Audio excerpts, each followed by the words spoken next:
I never thought my own son would text me at 58 years old and tell me he was quitting his job and expected me to pay his bills. But that's exactly what happened on a Tuesday evening while I was cooking oxtail stew in my kitchen. The message came through around 5:45. I wiped my hands on the dish towel, picked up my phone, and read the words that would change everything between us. "Ma, I'm leaving my job. You'll take care of us while I figure things out." I stood there staring at the screen. My heart started beating faster.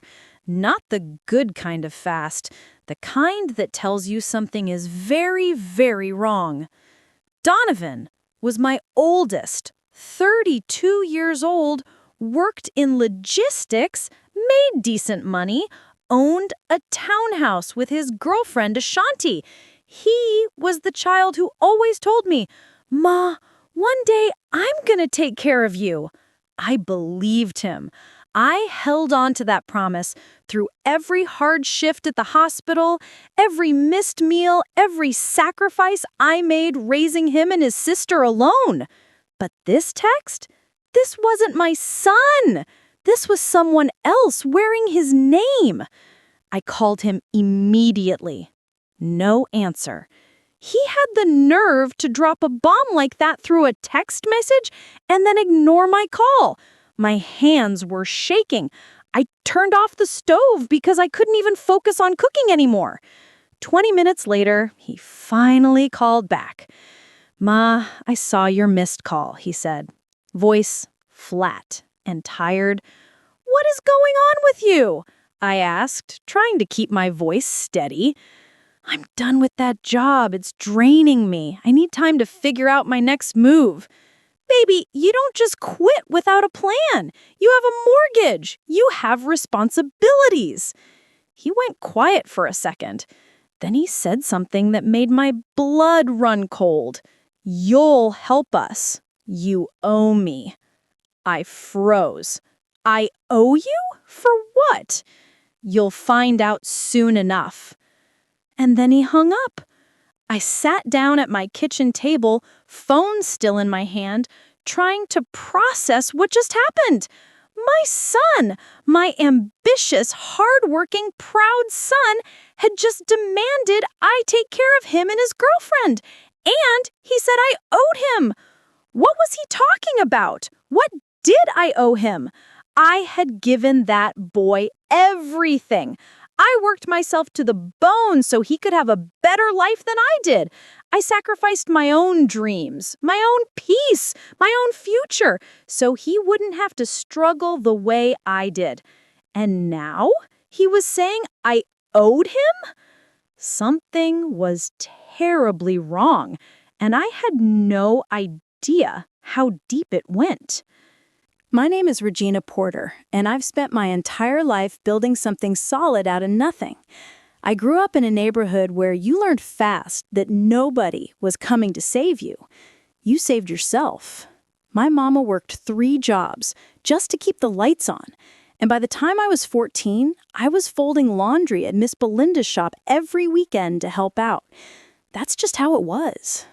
When I got pregnant with Donovan at 19, his father, Marlon, promised me the world. He said we'd build a family, a home, a future. For a while, I believed him. We got married quick, had Donovan, then 3 years later came my daughter Nia. I thought we were doing it right. But Marlon had demons I didn't see coming. He started gambling, small bets at first, then bigger ones. Before I knew it, we were drowning in debt I didn't even know existed. Men would show up at our door looking for him. I'd lie and say he wasn't home while my babies hid in the back room. One night, Marlon came home and told me he needed space. Said he had to get his head right. I begged him to stay, to get help, to fight for us. He looked me in the eye and said, "I can't do this anymore, Gina." And just like that, he was gone. I was 25 years old with 2 kids, a stack of bills, and a broken heart. But I didn't have time to fall apart. I went to nursing school while working nights at a diner. It took me 4 years to get my certification, but I did it. I became a hospice nurse, and I've been doing it for 30 years now. It wasn't glamorous. It was hard. Really hard. I held the hands of dying strangers, listened to their regrets, helped their families say goodbye. Some days, I'd come home so emotionally drained I couldn't even cry. But it paid the bills. It paid for school supplies, braces, birthday parties, and a decent roof over our heads. Donovan grew up watching me hustle. He used to tell me, "Ma, when I'm older, I'm going to make so much money you won't have to work anymore." He'd say it with this big smile, chest puffed out, like he already had the world figured out. That boy had ambition. He studied hard, stayed out of trouble, went to community college, then transferred to a 4-year school. He worked 2 jobs to pay for it, but he never complained. At least not to me. When he graduated and got that logistics job, I cried. Not because I was surprised, but because I was so proud. My baby made it. He got out. He was doing better than I ever did. He moved in with Aunty about 2 years ago. She's a sweet girl, works as a dental assistant, always polite, always smiling. They bought that townhouse together, and I remember the day they invited me over to see it. Donovan gave me a tour like he was showing off a mansion. He kept saying, "We did it, Ma. We really did it." I believed him. But now, looking back, I realize I missed the signs. He started calling less. When I'd ask how work was going, he'd say, "Fine," and change the subject. Aunty stopped coming to Sunday dinners. When I'd see them, they both looked tired, stressed. I figured it was just life catching up to them. Mortgage payments, car notes, all the things that come with being an adult. I never imagined it was this bad. The weekend after that phone call, I couldn't take it anymore. I needed to see him face to face. I needed to understand what was happening to my son. So I got in my car and drove to his place without calling first. When I pulled up to the townhouse, the grass was overgrown. That was the first red flag. Donovan always kept his yard clean. He used to brag about his lawn care routine. I knocked on the door, and Aunty answered. She looked shocked to see me. "Miss Regina," she said, her voice shaky, "I didn't know you were coming. I need to talk to Donovan." She hesitated, then stepped aside to let me in. The living room was a disaster. Boxes everywhere, clothes piled on the couch, bills scattered across the coffee table. This wasn't the home I remembered. I asked, "Where is he?" She said, "In the bedroom. He's been in there most of the day." I walked down the hallway and knocked on his door. No answer. I knocked again, harder this time. "Donovan, it's your mother. Open this door." I heard movement inside, then the door cracked open. When I saw him, my heart sank. His eyes were red and puffy. His hair was uncombed. He looked like he hadn't showered in days. "May, you shouldn't be here." "Well, I am. Now let me in." He opened the door wider and I stepped inside. The room smelled stale. The curtains were drawn. It felt like a cave. "Baby, what is going on with you?" He sat down on the edge of the bed and put his head in his hands. "I messed up, Ma." "Messed up how?" He didn't answer right away. When he finally looked up at me, there were tears in his eyes. "I didn't quit my job. I got fired." The air left my lungs. "Fired? For what?" Donovan rubbed his face with both hands. "They said I was involved in something I didn't do. Financial misconduct. They claimed money was missing from shipping invoices and that I was the one who manipulated the records." I sat down next to him on the bed. "Did you?" He looked at me, hurt flashing across his face. "No, Ma! I swear to God I didn't! But nobody believed me. They had their mind made up before I even walked into that meeting. They fired me on the spot, told me to pack my desk and leave." My mind was racing. This was bad. Really bad. But there was more to this story. I could feel it. "When did this happen?" 2 months ago. 2 months? My voice came out louder than I meant it to. You've been out of work for 2 months and you didn't tell me? I didn't want you to worry. I thought I could fix it. I thought I could find another job quick, get back on my feet, and you'd never have to know. But that didn't happen. No, he whispered. Nobody will hire me. Word got around. I'm blacklisted. I felt a knot forming in my chest. My son's career was destroyed. His reputation was gone. And he'd been carrying this alone. What about unemployment? Denied. They said I was terminated for cause. And the mortgage? He didn't answer. He didn't have to. The look on his face told me everything. That's when Aunty appeared in the doorway. Her eyes were swollen like she'd been crying too. Miss Regina, there's something else you need to know. I turned to her, already bracing myself. She stepped into the room and sat down in the chair by the window. Her hands were trembling. I'm pregnant. Time stopped. For a moment, all I felt was joy. My first grandchild, a baby, new life. But then I saw the fear in her eyes, and the joy turned into something heavier. How far along? 14 weeks. I reached over and took her hand. That's wonderful, baby. That's a blessing. She started crying. It doesn't feel like one right now. Donovan stood up and walked to the window, his back to both of us. Aunty wiped her eyes. We're 3 months behind the mortgage. The bank sent us a notice last week. If we don't catch up, we're going to lose the house, and I might lose my job too. Why would you lose your job? Because I've been missing too many shifts. This pregnancy has been really hard on me. I've been so sick I can barely get out of bed some days. My boss gave me a warning. 1 more absence, and I'm done. I felt like I was sinking. This wasn't just about Donovan quitting his job. This was a full-blown crisis. They were about to lose everything. Why didn't you two come to me sooner? Donovan turned around, his jaw tight. Because you've already done enough, Ma. You've given your whole life to us. I didn't want to be another burden. You're not a burden. You're my son. Yeah. Well, maybe I should have been a better one. His voice cracked. Maybe I should have been the man I told you I'd be. Aunty stood up. Donovan, don't! But he wasn't listening. He was staring at me now, and there was something in his eyes I'd never seen before. Anger, resentment, pain. You said you owe me, I reminded him quietly. What did you mean by that? He looked away. Donovan, answer me. He clenched his fists. You know what I meant. No, I don't. Yes, you do. His voice was rising now. Before I could respond, my phone buzzed in my purse. I pulled it out and saw an unknown number. Normally, I wouldn't answer, but something told me to pick up. Hello?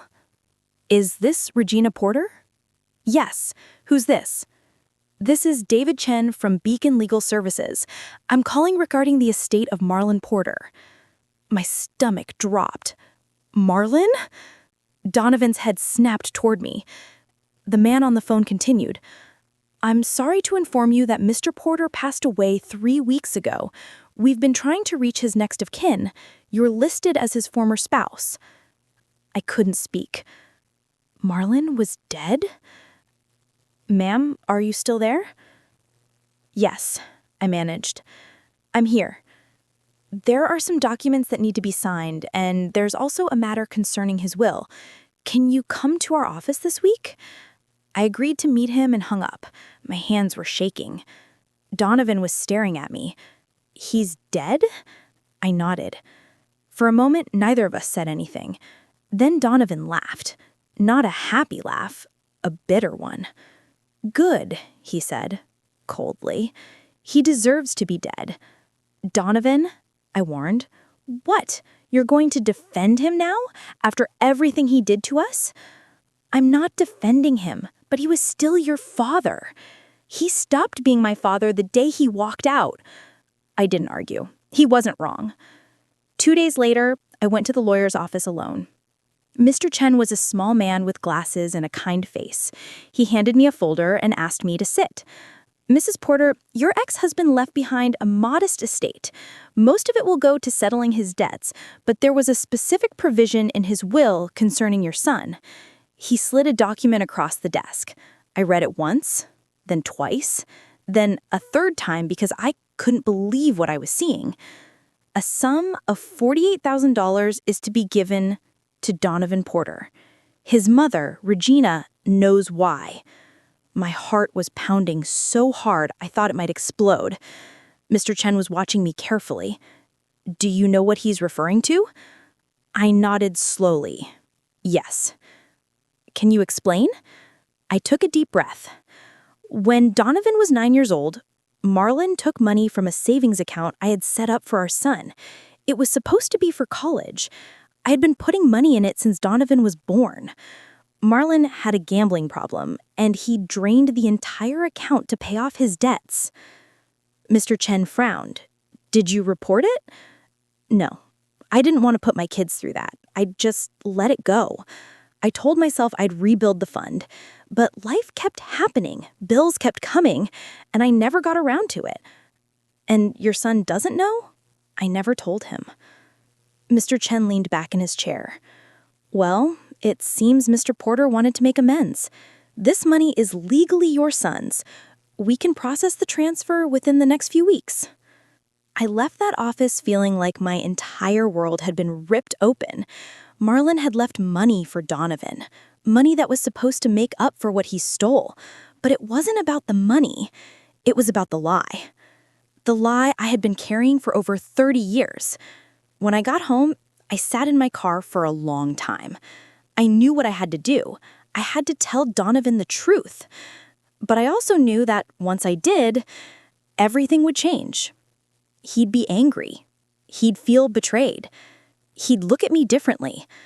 But he already was. That text message, that "you owe me," he knew. Somehow, he already knew.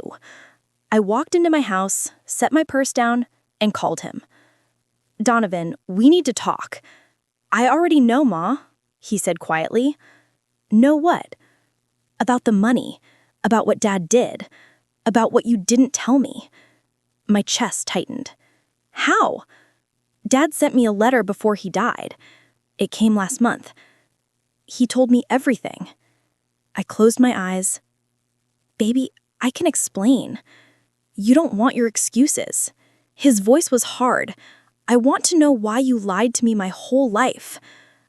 I didn't lie. I just didn't tell you. That's the same thing, he shouted. Do you know what it was like working 2 jobs in college while you had money sitting somewhere that could have helped me? I didn't have the money, Donovan. Your father took it before you were even old enough to remember. But you never told me. His voice broke. You let me struggle. You let me believe you were doing your best when the truth is you were hiding something that big from me. I was crying now. I was trying to protect you. Well, you failed.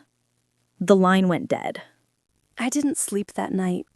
I sat on my couch in the dark, replaying every moment of Donovan's childhood, every sacrifice I made, every meal I skipped so he could eat, every double shift I worked so he could have new shoes. And all he saw now was what I didn't give him. My daughter Nia called me around midnight. She lives in Charlotte now, works as a teacher, keeps her life quiet and steady. Mama, what's going on with Donovan? She asked. He sent me this long text about you hiding money from him and Dad being dead. None of it makes sense. I explained everything.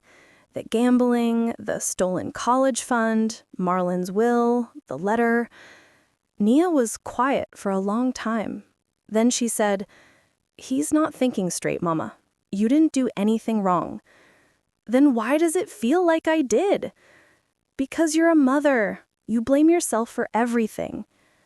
She wasn't wrong, but that didn't make it hurt any less. The next morning, I tried calling Donovan again, straight to voicemail. I called Ashanti, same thing. I even drove back to their house, but no one answered the door. Their cars were there, so I knew they were home. They just didn't want to see me. I stood on that porch for 10 minutes, knocking, calling out, begging them to open the door. A neighbor walked by and stared at me like I was crazy. Maybe I was. Finally, I left. For the next week, I heard nothing. No calls, no texts. It was like my son had erased me from his life. I kept going to work, kept smiling at patients, kept pretending everything was fine. But inside, I was falling apart. Then one afternoon, I got a call from a number I didn't recognize. "Mrs. Porter?" "Yes." "This is Officer Davidson with the Atlanta Police Department. We need you to come to Grady Hospital immediately. It's regarding your son."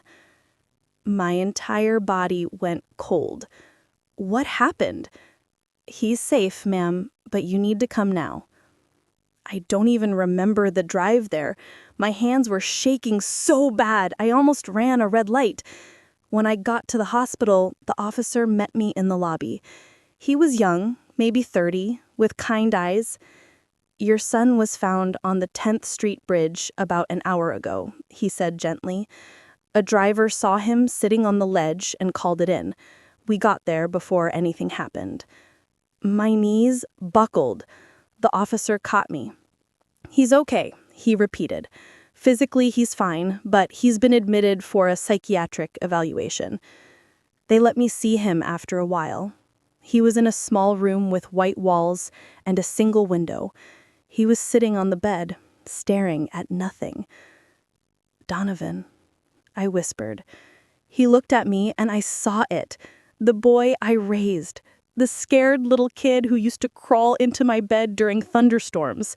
The teenager who cried when his first girlfriend broke his heart. He was still there, buried under all this pain. "Ma," he said, his voice small and broken, "I'm sorry."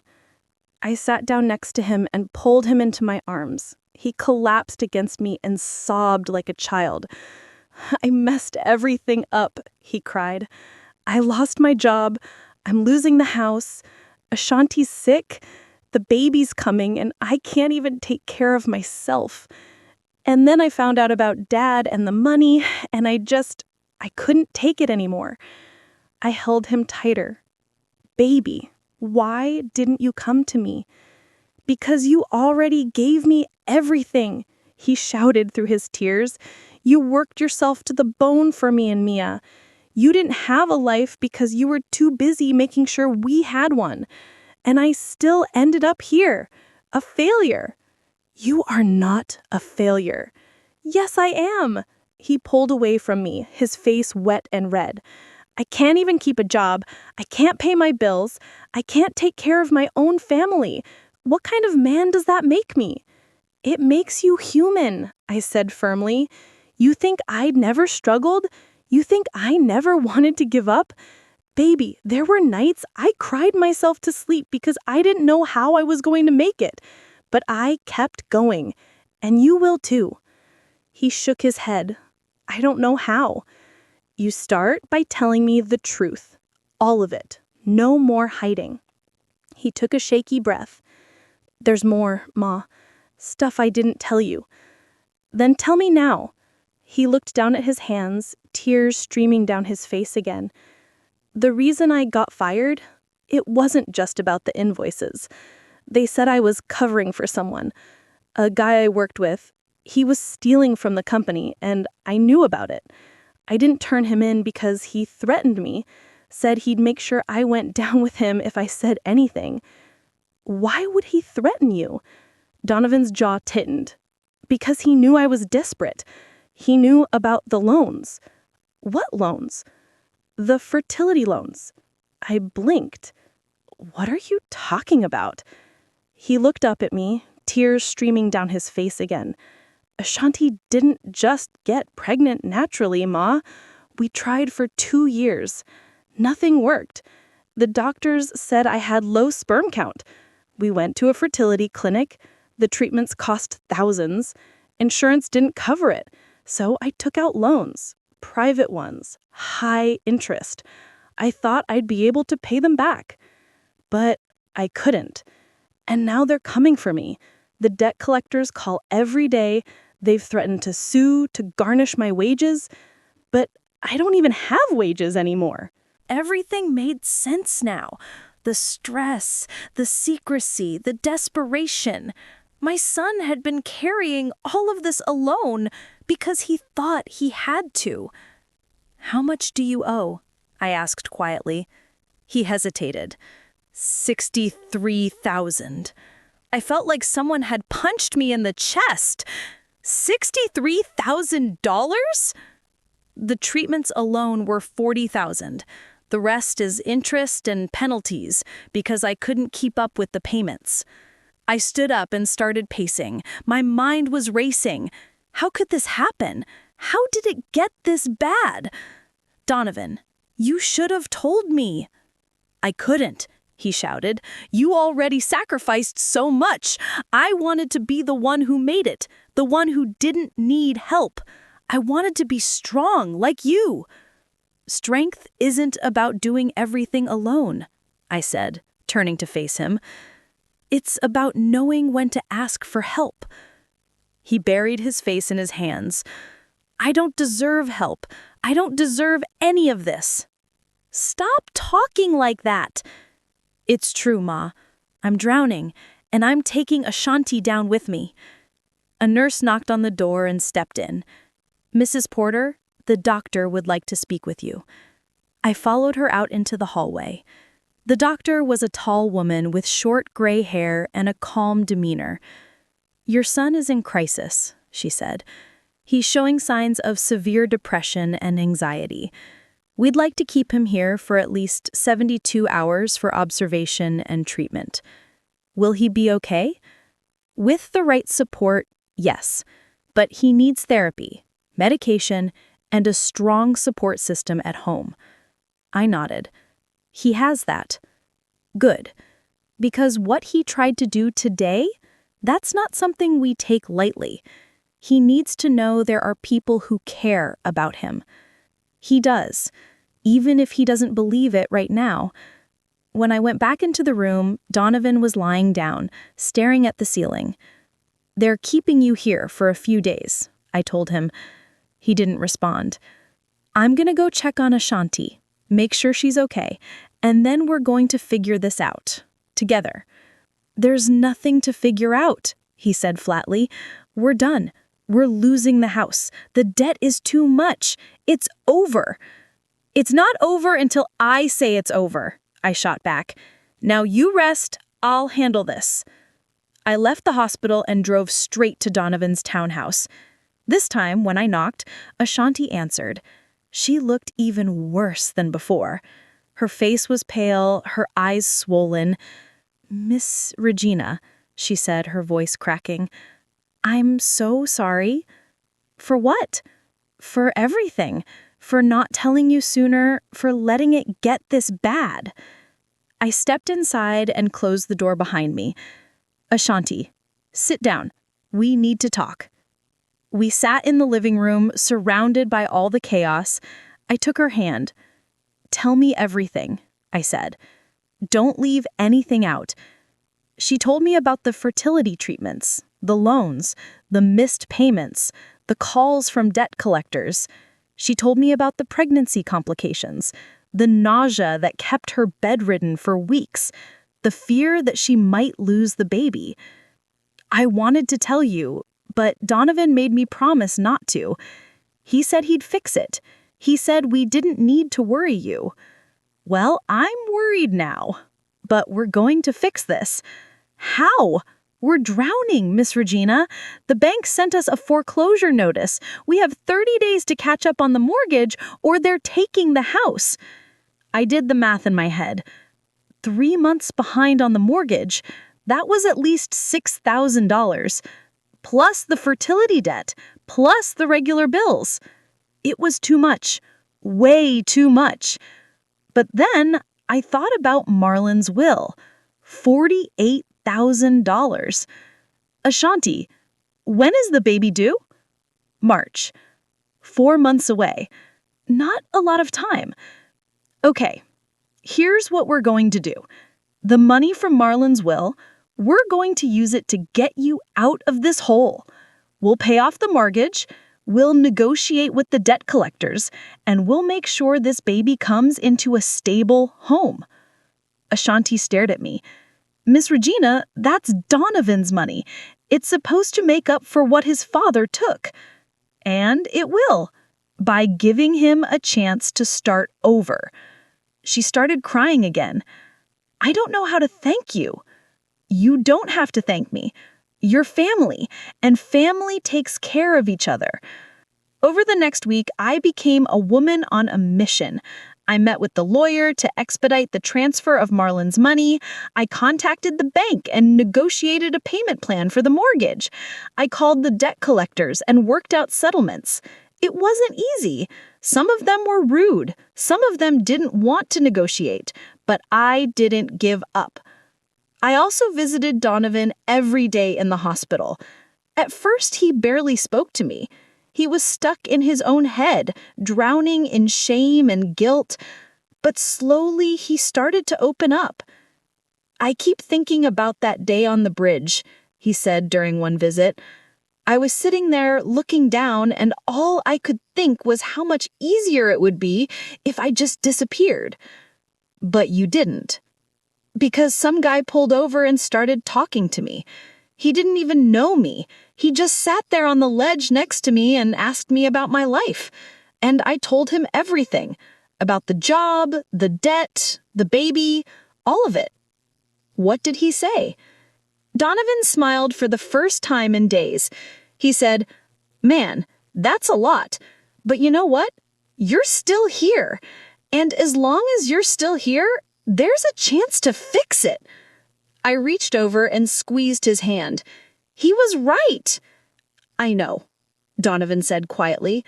I'm starting to see that now. The therapist at the hospital worked with him every day. They talked about his depression, his anxiety, his fear of failure. They gave him tools to manage his emotions. They helped him understand that asking for help wasn't weakness. When he was finally released, he came home a different man. Not completely healed, but willing to fight. I sat him and Ashanti down at their kitchen table and laid out everything I'd done. The mortgage was caught up. The debt collectors had agreed to reduced settlements. We had a plan. But there's one condition, I said. You both have to be honest with me from now on. No more secrets, no more hiding. If something's wrong, you tell me. Deal? Donovan nodded, tears in his eyes. Deal. Ashanti reached across the table and took my hand. Thank you, Miss Regina. I don't know what we would have done without you. You would have figured it out. But you don't have to anymore. 2 weeks later, I got a call from Mr. Chen, the lawyer. Mrs. Porter, we've finalized the transfer. The funds are ready to be distributed to your son. Good, I said. Send them directly to me. I'll make sure they go where they need to go. There was a pause. Actually, there's been a complication. My stomach tightened. What kind of complication? Another party has come forward claiming a portion of the estate. Who? A woman named Claudette Reeves. She says she was in a relationship with Marlon at the time of his death and that he promised her financial support. I almost laughed. Of course Marlon had another woman. Does she have any legal claim? I asked. Not a strong one, but she's threatening to contest the will. It could delay the transfer for months. I closed my eyes and took a deep breath. How much does she want? $20,000. I wanted to scream. So she's basically trying to extort us? In a manner of speaking, yes. What are my options? You can fight it in court, which will take time and money, or you can settle with her and move forward. I hated both options. But I thought about Donovan, about Ashanti, about that baby coming in a few months. They didn't have time for a legal battle. I'll settle, I said, but I want it in writing that she has no further claim to anything. I'll draw up the paperwork. When I told Donovan, he exploded. Are you kidding me? He shouted. Dad leaves us money and now some random woman is trying to take it? I know, baby, but we don't have a choice. Yes, we do. We fight her. And while we're fighting, you lose the house. Is that what you want? He went quiet. I didn't think so, I said. Sometimes you have to swallow your pride and do what's necessary. He sat down, defeated. This is insane. Welcome to life, I said. It's messy. It's unfair. But we keep moving anyway. The settlement went through a week later. That left us with $28,000 from Marlon's estate. Combined with some of my own savings, we had just enough to stabilize everything. But there was still one more conversation I needed to have with Donovan. I invited him over to my house one evening, just the two of us. I made his favorite meal, smothered pork chops, mac and cheese, and collard greens. Comfort food. We ate in silence for a while. Then I set down my fork and looked at him. I need to tell you the full story. About your father, about the money, about everything. He put down his fork too. Okay. I told him about Marlon's gambling, the debts, the men who came to our door. I told him about the night Marlon took the money from his college fund, how I found out, how I confronted him, how he begged me not to report it because he said he'd pay it back. But he never did. He left instead, and I was stuck with nothing but bills and 2 kids to raise. His jaw was tight. Why didn't you tell me? Because I didn't want you to grow up hating him. I didn't want you carrying that anger around your whole life. I wanted you to be free from it. So you carried it instead. I nodded. That's what mothers do. He was quiet for a long time. Then he said, I'm sorry, Ma. For what? For blaming you. For making you feel like you failed me. You didn't. You did everything right. I was just too angry to see it. I reached across the table and took his hand. You were hurting. People say things they don't mean when they're hurting. But I meant it when I said I loved you, though, he said, his voice breaking. I've always loved you. Even when I was mad. Even when I said terrible things. You're the strongest person I know. Tears streamed down my face. You're stronger than you think, baby. You just had to learn it the hard way. 3 months later, Ashanti went into labor. It was a cold March morning when Donovan called me, his voice panicked. Ma, it's time. We're heading to the hospital. I met them there, and for the next 8 hours, I sat in that waiting room praying for a safe delivery, praying for my grandbaby, praying for my son and his growing family. When the nurse finally came out and told us it was a girl, I cried harder than I'd cried in years. They named her Journey Noelle Porter. When I held her for the first time, I saw everything I'd fought for wrapped up in that tiny little face. She was perfect. 7 pounds, 3 ounces, a full head of curly hair, eyes that looked just like Donovan's. She's beautiful, I whispered. Donovan stood next to me, tears streaming down his face. We did it, Ma. You did it, I corrected him. You and Ashanti. He shook his head. No, we all did it, together. Over the next few weeks, things started to settle. Donovan got a new job working in supply chain management for a smaller company. It didn't pay as much as his old job, but it was stable, honest, and most importantly, it gave him peace. Ashanti went back to work part-time, and I helped with the baby as much as I could. Sunday dinners became a regular thing again. Nia even came down from Charlotte a few times to meet her niece. We used what was left of Marlon's money to set up a college fund for Journey. A real one this time, one that nobody could touch. One evening, Donovan and I sat on my porch while Ashanti and the baby napped inside. You know, he said, I used to think being a man meant having all the answers, being strong all the time, never asking for help. And now? Now I know being a man means showing up, even when you're scared, even when you don't have it all figured out. I smiled. Sounds like you learned something. He said, I learned a lot, mostly from you. We sat there in comfortable silence, watching the sun go down. After everything we'd been through, the lies, the betrayals, the breaking points, we'd made it to the other side. Not perfect, not without scars, but together. And that was enough. As I watched my son hold his daughter in my living room that later night, I realized something important. Family isn't about being invincible. It's not about pretending you have it all together. It's about being honest when you're falling apart. It's about asking for help when you need it. It's about showing up for each other, even when it's hard.